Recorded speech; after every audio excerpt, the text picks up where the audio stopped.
ne sait jamais si le milieu d'accueil sera épanouissant ou peuplé d'imbéciles, et s'il y aura de l'or à la cuillère qu'on cueille.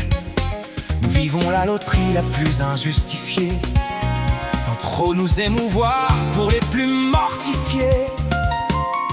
De parents ou un seul ou un peuple à genoux, en un seul coup de dé, nos destins sont scellés. La roue commence à faire son tour de vie zélée.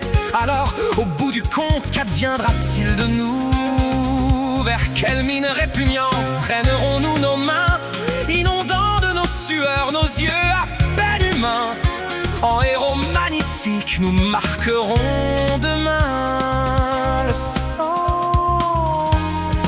de la vie.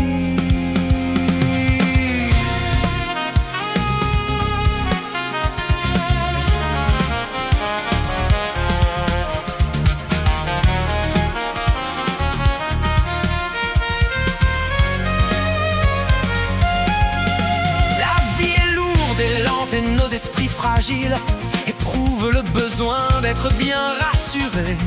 Sans relâche, les rouages de nos neurones agiles exerceront leur art pour bien nous assurer.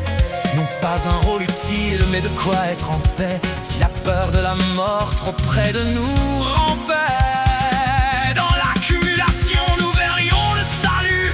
En vrai, nous amassons de l'or en beau talus, limitant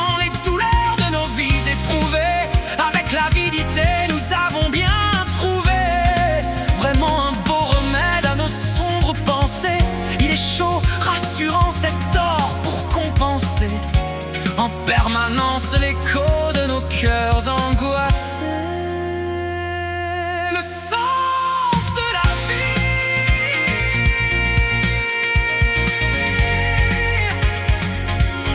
le sens de la vie.